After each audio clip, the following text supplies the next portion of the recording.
यह कहानी नीमच गांव की है। उस गांव के लोग आमतौर पर जंगल से लकड़ी लाकर शहद और कंदमूल खाकर गुजारा करते थे। इन सब चीजों को बाजार में बेचते और जो भी पैसा मिलता उसी से ही अपना घर चलाते थे।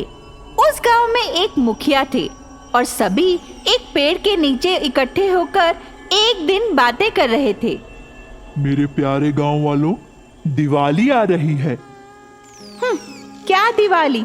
दिवाली होगी अमीरों के लिए, हम लोगों के लिए तो रोजमर्रा का दिन है, बस और कुछ नहीं। बल्कि उस दिन तो कोई काम भी नहीं होता। अरे भाई, मेरी बात भी सुनोगे या बस अपनी ही बातें करते जाओगे? अपने सरपंच की बात तो सुन लो। सभी गांव वाले सरपंच की बात सुनने के लिए तैयार हो गए और उत्सुकता से इंतजार करने लगे। दिवाली एक ऐसा त्योहार है जब हम सभी लोग मिलकर पूजा करते हैं और शाम को दिए जलाते हैं, भगवान से सबकी अच्छी सुख की प्रार्थना करते हैं। और बच्चे पटाखों की आवाज और फूलों के बर्तनों की रोशनी को नहीं जानते, लेकिन दिवाली सभी मनाना चाहते हैं। अब तुम्हारी राय क्या है? अरे वाह! सभी बच्चे पटाखों की बात सुनकर उत्साहित हो गए। और त्योहार मनाने के लिए पैसा भी तो जरूरी है और हम सब लोगों के पास इतना खर्चा करने के लिए अतिरिक्त पैसा नहीं है। अरे बहुत मुश्किल से तो घर का गुजारा चलता है और फिर पटाखों से रोशनी के साथ साथ प्रदूषण भी तो होता है। इतने शोर से जान चली जाती है। मुझे नहीं लगता हमें दिवाली मनानी चाहिए। बताइए, आप सब लोग क्या सोचते हैं इस बारे में? गांव के सभी लोग इस बात पर राजी हो गए कि दिवाली नहीं मनानी चाहिए, क्योंकि सभी लोग ये जानते थे कि उनके पास पैसा नहीं है और त्योहार मनाने के लिए पैसा ही सबसे जरूरी चीज है। लेकिन चिन्नम्मा का बेटा मुरारी नाराज हो गया और माँ से सहमत नहीं था और उस साथ वह उस पेड़ के नीचे बैठा उदास हो रो रहा था।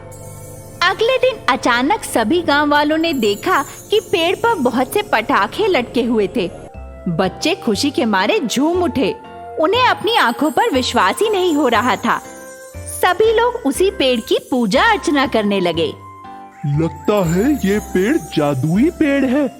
भला पेड़ पर पटाखे उगते देखे हैं किसी ने? आप सभी गांव वालों को दिवाली की हार्दिक शुभकामनाएं। डरिए मत, मैं एक जादुई पेड़ हूँ और आप सभी की पूजा से बहुत प्रसन्न हुआ। आप सभी बच्चों को दुखी नहीं देख सकता, इसीलिए मैंने ये पटाखे उगाए हैं। और ये पटाखे कोई भी प्रदूषण नहीं फैलाएंगे और ना ही शोर करेंगे, बस रोशनी होगी। लेकिन ये पटाखे जलाने से कुछ प्रदूषण तो होगा ही। ऐसा कैसे हो सकता है भला? मैंने कहा ना, इन पटाखों से प्रदूषण नहीं होगा, बस रोशनी होगी। आप बेफिक्र रहें। ऐसा कहकर वह पेड़ एक सामान्य पेड़ में बदल गया और सभी ने जादुई पटाखों का लुत्फ उठाया। उन पटाखों से ना तो धुआं निकला और ना ही कोई कर्कश आवाज, और कोई खतरा भी नहीं था। बच्चे बहुत खुश हुए और सभी ने दिवाली का त्योहार आनंद से मनाया।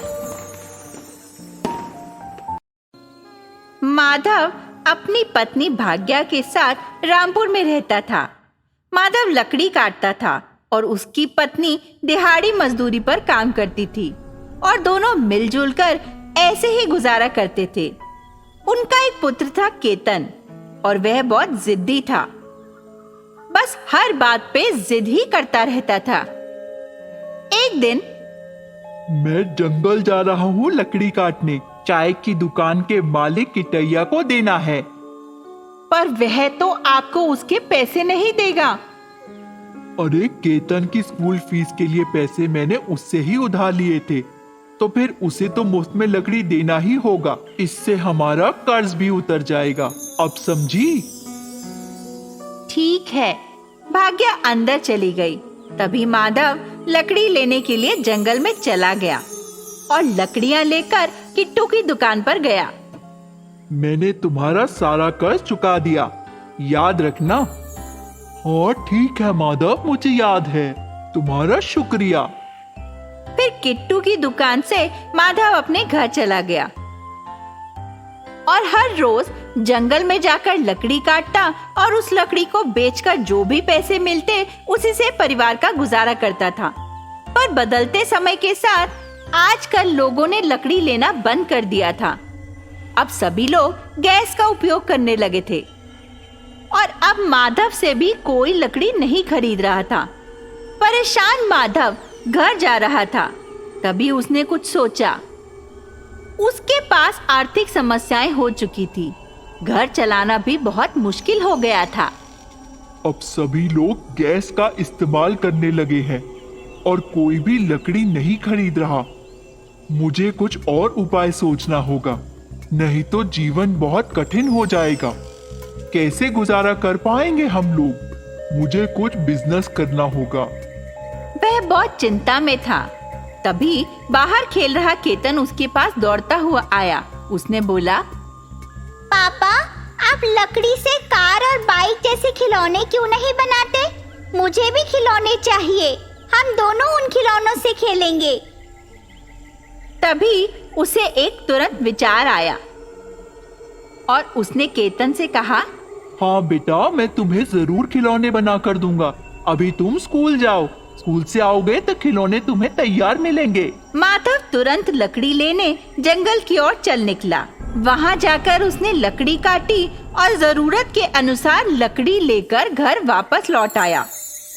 उस लकड़ी से उसने तरह तरह के खिलौने बनाए और जब केतन स्कूल से घर आया उसने खिलौनों को देखा और वह बहुत खुश हो गया। अरे वाह पिताजी, ये तो बहुत सुंदर है। माधव ने तुरंत सभी खिलौनों को एक रेडी पर रख दिया और सड़क के किनारे दुकान लगाकर बैठ गया। वहां से आने जाने वाले लोग खिलौनों को देखकर बहुत खुश हुए। उन्हें अद्भुत खिलौने देखकर बहुत प्रसन्नता हुई और लोगों ने उन खिलौनों को खरीद भी लिया। तभी उसकी कमाई अच्छी तरह से बढ़ गई। पहले वह एक छोटे से घर में रहता था और अब उसके पास एक बड़ा घर था, एक अपनी गाड़ी थी और बच्चा भी अच्छे स्कूल में पढ़ने लगा। अब उसने एक बड़ी दुकान डाल ली जिसका नाम उसने वुड टॉयज रखा और अब वह सफल व्यवसायी था।